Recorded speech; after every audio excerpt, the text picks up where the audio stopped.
বন্ধুরা, আজকে রবিবার আর আমি আজকে বানাবো চিকেন পোলাও। ঠিক আছে, তো চিকেন পোলাওয়ের জন্য আমরা যেটা করব সেটা হচ্ছে এই যে 500 গ্রাম চিকেন নিয়েছি। ঠিক আছে, 500 গ্রাম চিকেনের মধ্যে প্রথমে আমি এটা থেকে একটু সর্ষের তেল দিয়ে দেবো। এই 1 টেবিল চামচের মতন সর্ষের তেল দিলাম। এরপরে এই যে আছে এভারেস্টের চিকেন মশলা, ঠিক আছে, এইটা একটুখানি দিয়ে দেবো। 1 থেকে 1.5 টেবিল চামচ দিলেই হবে। একটু হলুদ, হাফ টেবিল চামচ ধনের গুঁড়ো,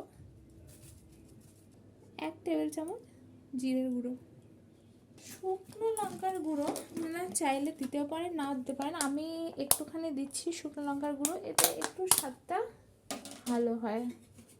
এটাও অল্প, মানে স্বাদ অনুযায়ী আপনারা যতটা ঝাল খাবেন ততটাই দেবেন।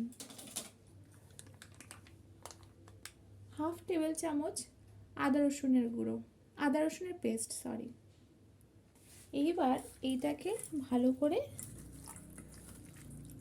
মাখিয়ে নিতে হবে।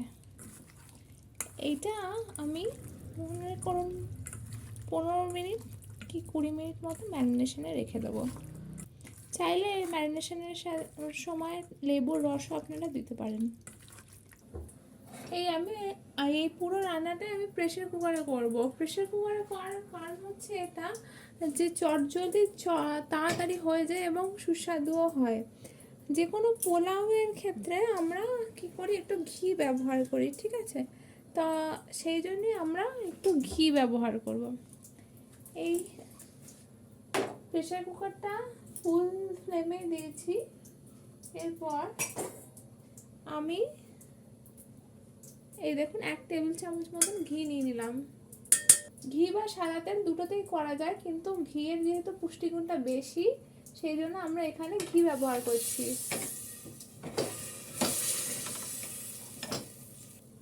ঘিটা দেখুন গলে গেছে প্রায়। ঠিক আছে, এটার মধ্যে আমি দিয়ে দেব দারচিনি, 4-5টা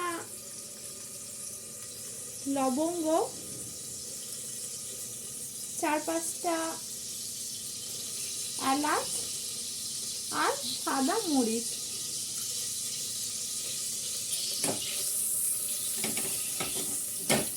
এরপর আমি দিয়ে দেবো 2 থেকে 3টে তেজপাতা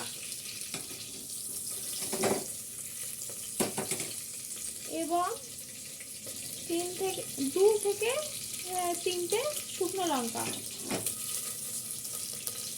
দিয়ে যখনই দেখবেন ঘিয়ের উপরে গরম মশলা একটা সুন্দর গন্ধ আসে। ঠিক আছে, যখন এই স্মেলটা আসতে শুরু করবে, এবার এখানে টুকরো করে কুচিয়ে রাখা পেঁয়াজ আছে 2 থেকে 3টে, সেটা আমরা দিয়ে দিচ্ছি।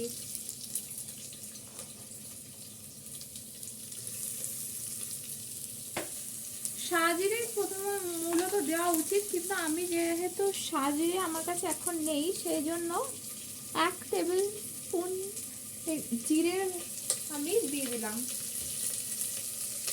এবার এটাকে আমি ভালো করে নাড়তে থাকবো। হাফ টেবিল চামচ মতন নুন দিয়ে দিলাম। পেঁয়াজটা আমরা ততক্ষণ ভাজবো যতক্ষণ না গোল্ডেন ব্রাউন কালারের হয়ে যায়। দেখুন পেঁয়াজে যখনই সোনালি রং ধরতে আরম্ভ করবে তখন কিন্তু আপনারা বুঝবেন যে পেঁয়াজটা হয়ে এসেছে। হ্যাঁ, এই সময় আমরা যেটা করব সেটা হচ্ছে আদা রসুন বাটা হাফ টেবিল চামচ মতন দিয়ে দেবো।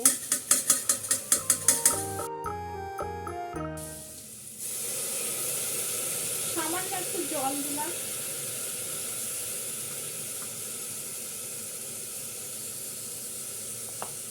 দিয়ে এটাকে কষাতে থাকবো। সবটাই কিন্তু হাই ফ্লেমে হচ্ছে। হ্যাঁ, রান্নাটা কষানোর সময় সবসময় হাই ফ্লেমেই করবেন। গন্ধ বেরিয়েছে। এরপর আমরা যেটা করব সেটা হচ্ছে কতগুলো মশলা এর মধ্যে অ্যাড করব। সেটা হচ্ছে প্রথমে দেব 1 ছোট টেবিল স্পুন হলুদ, তারপর দেব 1 টেবিল স্পুন মতন জিরের গুঁড়ো আর 1/2 টেবিল স্পুন মতো ধনের গুঁড়ো। ব্যাস, মশলা দেওয়া শেষ। এটা কনস্ট্যান্টলি নাড়াতে হবে যাতে তলায় লেগে না যায়। মাঝে মাঝে চাইলে অল্প অল্প করে জলের ছিটে দিতে পারেন। আমি যেহেতু শুকনো লঙ্কা দিয়েছি দুটো, সেই জন্য আমি গুঁড়ো লঙ্কা দিলাম না। আচ্ছা, এরপর আমি একটা বড় সাইজের টমেটো কুচিয়ে রেখেছিলাম, সেটা দিয়ে দিলাম। টমেটো দেওয়ার পরে আমি আরো কষাবো।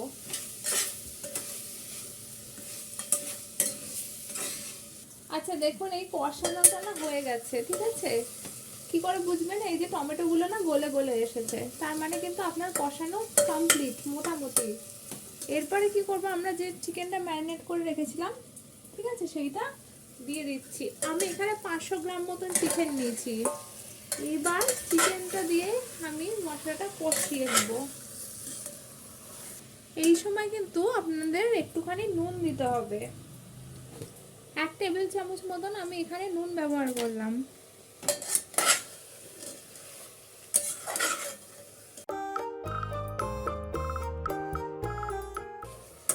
এই যে জলটা যখন প্রায় শুকিয়ে আসবে তখন বুঝতে পারবেন যে চিকেনটা কিন্তু কষানো হয়ে গেছে। এমনিতেও প্রেসার কুকারে কমই সময় লাগে। দেখুন টমেটোগুলো গলে গেছে, এই যে একদম গলে গেছে, ঠিক আছে? আর এখানে কিন্তু জলটাও, এই যে আমি এখানে দেখিয়ে দিচ্ছি, এই যে জলটাও কিন্তু টেনে এসেছে, তার মানে আমাদের মাংসটা কষানো হয়ে গেছে। এর মধ্যে আমরা দিয়ে দিলাম গরম মশলার পাউডার। কতটা দেবেন গরম মশলার পাউডার? একদম 1/2 টিস্পুন। বেশি গরম মশলার পাউডার দেওয়ার দরকার নেই, 1/2 টিস্পুন দিলেই হবে।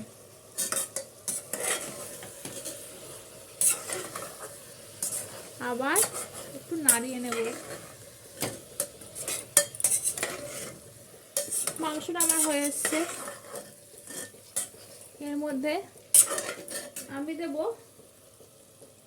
এই যে, এইটা এখানে খুব ইম্পর্টেন্ট, এই যে বাটির মাপটা, ঠিক আছে, 1 বাটি। এবার চালটা ধুয়ে রাখা ছিল, সেটা আমি এবারে এর মধ্যে দিয়ে দিলাম। আমি এখানে ভাঙা বাসমতি চাল নিয়েছি, আপনারা চাইলে বাসমতি চালও ব্যবহার করতে পারেন। পোলাওয়ে জেনারেলি বাসমতি চালই ব্যবহার করা হয়, কিন্তু যদি না পান তাহলে বাঁশকাঠি চালও ব্যবহার করতে পারেন। এইবার চাল আর মাংসটা দিয়ে আমরা একটুখানি নেড়ে নেব।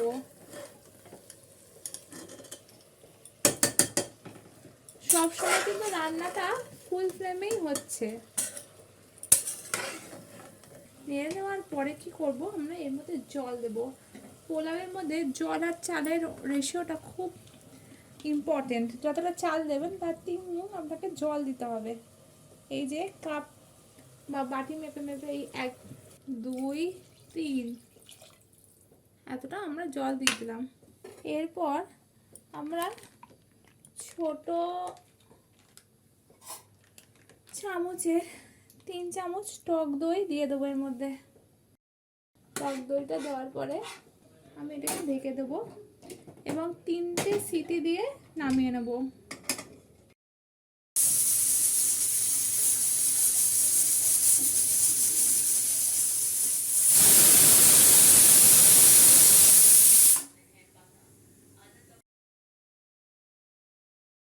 এই যে আপনারা দেখতে পাচ্ছেন মাংসের পোলাও কিন্তু আমাদের তৈরি হয়ে গেছে, ঠিক আছে? এবার আমরা প্লেটিং করব।